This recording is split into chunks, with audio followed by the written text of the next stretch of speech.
Guys and welcome back to another video. मैं हूँ विभव पटेल और आज हम देखने वाले हैं सी प्रोग्रामिंग लैंग्वेज के बारे में। और अगर आप चैनल पर नए आए हैं तो जाके सब्सक्राइब कर दीजिए और बेल आइकन को प्रेस करना मत भूलिए। आपको ऐसी वीडियोस डेली मिलती रहेगी। अगर आपको सी लैंग्वेज पता नहीं है क्या है तो पिछले 5 दिन पहले मैंने एक वीडियो डाला था, जाके उसको चेकआउट करिए। ऊपर आई बटन पे भी आपको लिंक दे दूंगा और डिस्क्रिप्शन में भी है। और चलिए आज का प्रोग्राम देखते हैं। आज हम देखने वाले डिसीजन मेकिंग। बेसिकली मैं पहले इंग्लिश में पढ़ लूँगा फिर आपको बताऊँगा। Decision making in C. Decision making is about decision the order of execution of statements based on certain conditions or repeat a group of statements until certain specified conditions are met। मतलब decision making ऐसा है कि हम कुछ उसको कुछ input वगैरह देंगे और वो हमको उसका डिसीजन बताएगा आप कैपेबल हो या कैपेबल नहीं हो, कि आपको ये चल सकता है या नहीं चल सकता है। ऐसा खुद का प्रोग्रामिंग करके वो हमें बताएगा। तो उसमें 6 टाइप के स्टेटमेंट्स रहते हैं सी और सी प्लस प्लस दोनों में। वो है if statements, if else statements, nested if statements, if else if ladder, switch statements, jump statements, break, continue and go to run. यह हम बाद में धीरे धीरे सब सीखेंगे। तो पहले हम अपने इफ़ एल्स प्रोग्राम की तरफ बढ़ते हैं। तो मैं बेसिकली यहाँ पे चला जाता हूँ। ये रहा मेरा ORG, इसको ओपन करता हूँ। पिछली बार मुझे वीडियो में गलत हो गई थी कि ये बस साइज़ अपना स्मॉल हो गया था, तो मैं इसको थोड़ा सा बड़ा देता हूँ। हाँ ठीक है, ये बराबर है। इसको भी नीचे कर देता हूँ। ठीक है, ये बराबर है। तो आइए शुरू करते हैं आज के इस प्रोग्राम। सो बेसिकली हम पहले हमारे हेडर टैग्स लिखेंगे, जो है इंक्लूड studio.h और इंक्लूड conio.h। ये दो हमारे पहले basic tags sorry header tags हो गए। इसके लिए हम मेन मतलब HTML में हम बॉडी लिखते थे, तो ये हमारा मेन रहेगा। सो इस बार मैं लिखूँगा int मेन, इंटीजर मेन। इसको क्लोज करेंगे, फिर अपने प्रोग्राम की तरफ बढ़ते हैं अभी। सो इंटीजर एज लिखेंगे पहले। ये बेसिकली एक ऐसा प्रोग्राम में टाइप कर रहा हूँ जिस पर आपको ये बताएगा कि आप वोटिंग के लिए कैपेबल हो या वोटिंग के लिए कैपेबल नहीं हो। आप इसको चेंज भी कर सकते हैं अपने क्वेश्चन के मुताबिक। सो मैं इंटीजर एज लिख देता हूँ। हमने पिछले वीडियो में देखा था कि इंटीजर क्या रहता है। हम उसके डाटा टाइप वेरिएबल्स भी देखेंगे, उसके बाद भी देखे थे, तो जाके चेक करना। int एज लिख देता हूँ, इसको बंद कर देते हैं। फिर printf कमांड,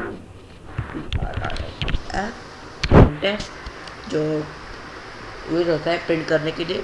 तो मैं पहले ब्रैकेट्स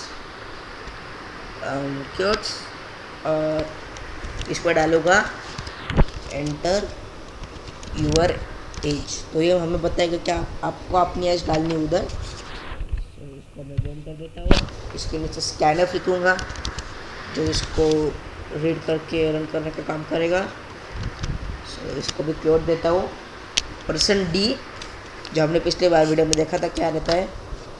सो फिर इसको एक खामा, फिर एंड एज। ये एंड हमने पिछले वीडियो में देखा था, जाके चेक करिए। मैं बार बार बोल रहा हूँ, मुझे नहीं पता मैं क्यों बोल रहा हूँ बार बार। चलिए देखते हैं। सो इफ़ यहाँ पे आएगा तो ये इफ़ रहेगा या एल्स रहेगा, इसको देखते हैं। सो इफ़ मतलब अगर, एल्स मतलब अगर। सो बेसिकली अभी angular brackets age bigger than is equal to 18। अगर आपकी एज 18 से ज़्यादा है तो आप अवेलेबल हो। सो यहाँ पे मैं फिर से ये दे देता हूँ। एक मिनट तुम चाहिए, ओके एंटर ये दे देते हैं फिर से। फिर नीचे में एक इफ़ की यूज़ होता है वो लिख देता हूँ। अगर आपने ये जो मैं लाइन दे रहा हूँ स्लैंटिंग लाइन और स्टार, इससे क्या होगा कि आपको वो प्रोग्राम रन जब होता है वो वहाँ पे दिखेगा नहीं, सिर्फ आपके नोटेशन के लिए। So this statement will only execute if the above condition is equal to 18 returns returns the returns more. So let me check it. 8 minute is statement will only execute when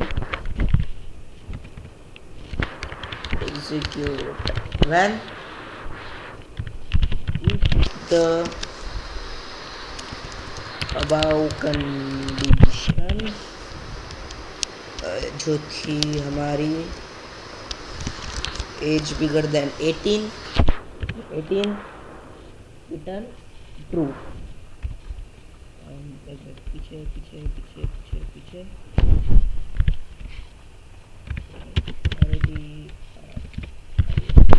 return true.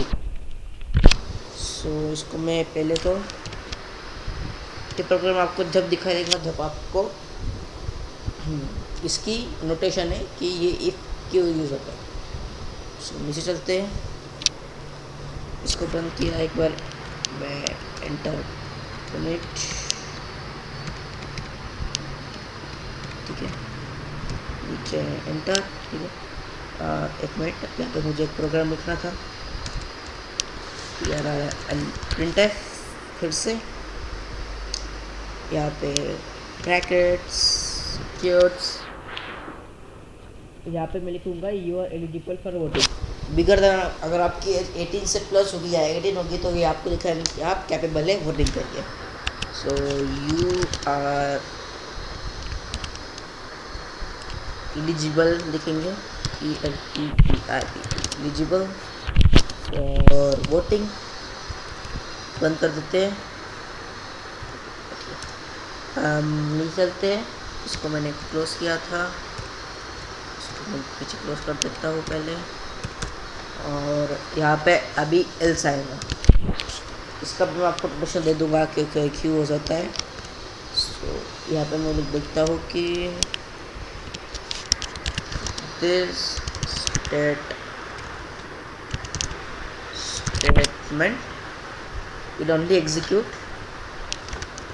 will only execute if the above condition specified in the if returns false. If the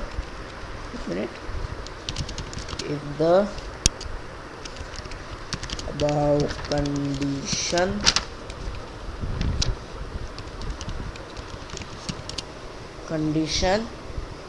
specified in the if program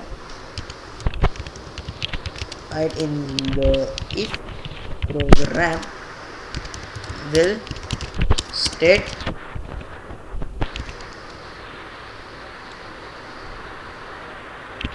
false।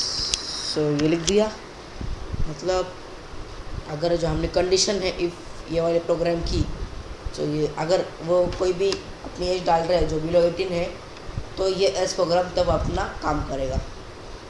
सो इसके नीचे हम लिख देते हैं printf command, एक minute इसको delete करने दो, ओके,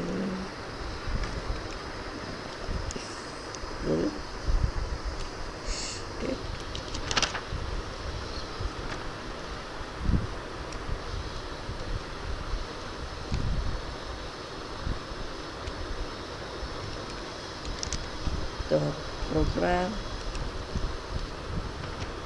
will state false, ठीक है, बूम बूम, ठीक है। अब मैं इस प्रोग्राम को लिखता हूँ,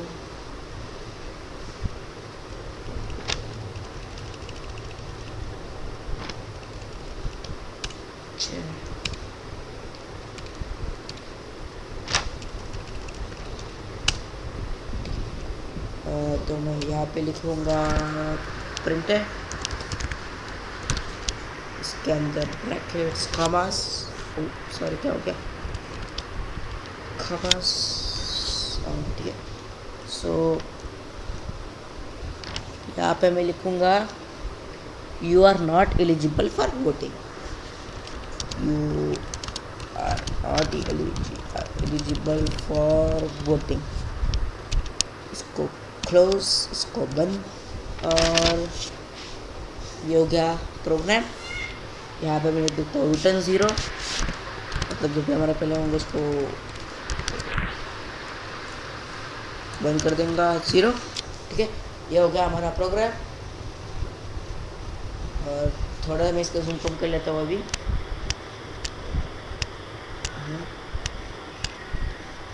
इसको मैं बढ़ा देता हूँ।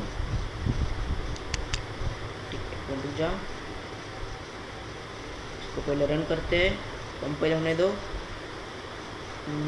CO, यहाँ पे मेरी स्पेलिंग मिस्टेक फिर से पकड़ी गई।